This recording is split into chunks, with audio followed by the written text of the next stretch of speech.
थे, लेकिन जमीनी हकीकत आप जमीन में आइए और देखिए कि इस झारखंड में कैसे कैसे लोग जी रहे हैं। बहुत बड़ा सवाल है। देखिए नदी का पानी जो गड्ढा में होता है वो गड्ढे का पानी पीने को बेबस है। क्यों? क्योंकि यहाँ पर कुछ सिस्टम में भ्रष्टाचार।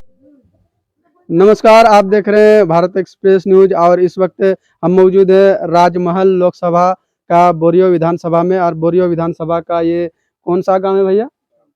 का कैंडिडेट अपनी जमीन तलाशने में जुड़ चुकी है, लेकिन झारखंड में क्या सच्चाई है, झारखंड की बस्तियां कैसी है, झारखंड में किस प्रकार के लोग जीवन यापन करते हैं, आज मैं झारखंड का कुछ गांव के बारे में बताने जा रहा हूं। लोकतंत्र का पर्व तो सामने है। इस पर्व का लोग देश के अंदर सेलिब्रेट कर रहे हैं और बहुत खुशी की बात है कि लोकतंत्र और ये लोगों को वोट देने का एक समय आता है कि अपनी सरकार चुने, जिससे गांव में जो भी समस्याएं हैं वो दूर होगा। तो चलिए लोगों से बात करते हैं, जानने का प्रयास करते हैं। लोग यहाँ पर हैं, इधर दिखाइए। तो इन तस्वीर को देख के अंदाजा लगाइए, ये काम को छोड़कर जिसमें अपना बीवी बच्चे का परवरिश करेंगे, वो काम को छोड़कर हम लोग को देख के यहाँ पर जमा हुए हैं कि आखिर हम लोग का गांव में जो ये समस्या है, मुख्य समस्या, ये कैसे सरकार तक पहुंचेगी और कैसे सरकार हम लोग को इन समस्याओं से निजात दिलाएंगे। तो इस वजह से आज ये लोग यहाँ पर धरना की तरह बैठे हुए हैं। तो उनसे बात करेंगे। क्या नाम हुआ? साइकिल सोरेन। आपका गाँव में बहुत सारा प्रॉब्लम बताया, प्रॉब्लम तो है। क्या कहेंगे? हम तो यही कहेंगे कि जो प्रॉब्लम है उसका सॉल्व हो जाए। कौन सॉल्व करेगा? ये तो सरकार ही करेंगे। अच्छा, सरकार को क्या कहेंगे आप? सरकार को जो यहाँ नजर आ रहा है, देखिए, सरकार को हम यही कहना चाहेंगे, यहाँ मेन समस्या है पानी का और गरीबी का। गरीबी कैसे मिटेगा, इसके लिए तो हम लोग का जो खेती बाड़ी है उसमें सिंचाई का साधन देगा। तो अच्छा, मतलब सिंचाई का भी साधन नहीं है। मेन बात यहाँ भगवान भरोसे एक ही बार खेती होती है। देखिए बोरियो विधानसभा क्षेत्र में राजमहल लोकसभा के अंदर आप इन तस्वीर को देख रहे हैं। इन तस्वीर के माध्यम से समझिए कि झारखंड में कहीं तो सिंचाई के लिए जो होते हैं वो सिंचाई कूप वगैरह, वो सारा चीज यहाँ के लोगों को सही रूप से नहीं मिल पा रहा। तो आखिर ये लोग खेती बाड़ी भी कैसे करेंगे?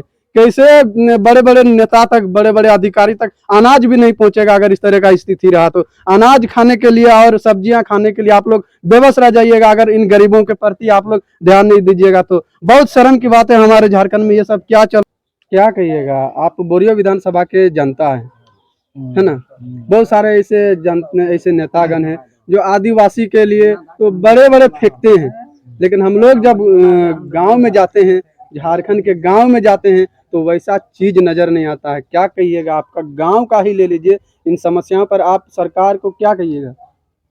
हम तो यही कहना चाहते हैं कि कोई चीज़ का सुविधा नहीं है यहाँ पर। तो क्या मांगे सरकार से? क्या मांगे या फिर भी नहीं देता है ना, खा जाता है लोग। इस बार तो कोशिश कीजिए, हो सकता है इस बार आपका सुन लेंगे सरकार।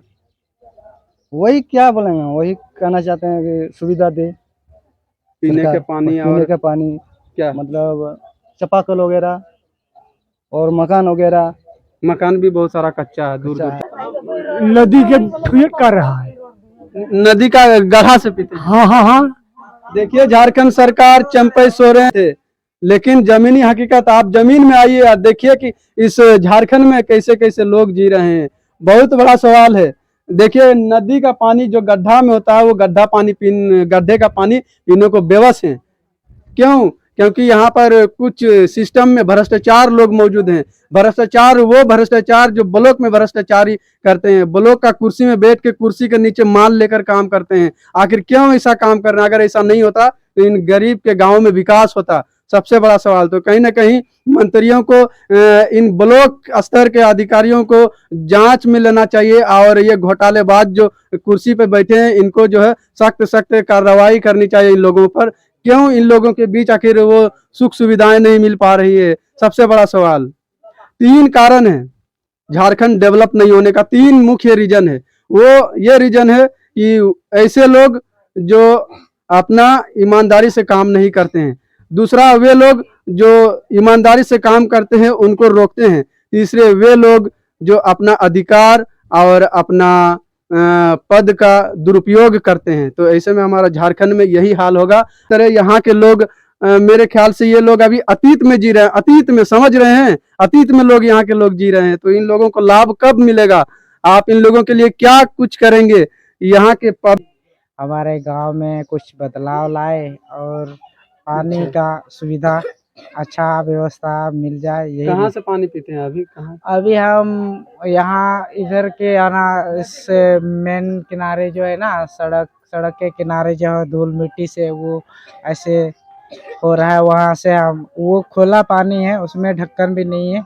यानी कि कुआं, सिंचाई कूप हाँ है हाँ हाँ रोड के किनारे। हाँ हाँ रोड के किनारे में। बताइए, तो झारखंड सरकार, आप इन तस्वीर को देखिए और इन गांव में रहने वाले इन गरीबों की स्थिति को देखिए और समझने का प्रयास कीजिए कि इनका कहना है कि गांव में जहां तक पानी पीते हैं लोग वो एक सिंचाई कूप से, और वो सिंचाई कूप है रोड के किनारे जहां पर हजारों गाड़ियां दौड़ती है और उसका धूल मिट्टी सब कुआं में जाता है और उसी गंदे पानी पीने को मजबूर हैं। तो ऐसे में हमारा झारखंड, एक स्वस्थ झारखंड कैसे बनेगा? बहुत बड़ी सवाल है, यहाँ पर बहुत बड़ा सवाल है। क्या सरकार से हम यही निवेदन करना चाहेंगे कि हम लोग को जो भी सबसे मेन समस्या तो पानी है, पानी की सुविधा चाहिए और शौचालय का होना चाहिए हम लोग को तो होना चाहिए। और बहुत ज़्यादा महंगाई भी बढ़ गया है, इसके साथ बेरोजगारी भी एक समस्या है और स्वास्थ्य भी इसमें भी। हमने बोरियो विधानसभा क्षेत्र का एक प्यारा सा गांव का तस्वीर दिखाने का प्रयास किया, जहां के ग्रामीण लोगों को पीने के लिए जल की सुविधा नहीं है। रोड के किनारे जो पड़ा हुआ कुआं है वही गंदा कुआं से पानी पीते हैं। और सिंचाई की, जहां तक इन लोगों ने बताया कि इन लोग को सिंचाई के लिए जो सिंचाई कूप होता है वो सभी इन लोगों के बीच नहीं है।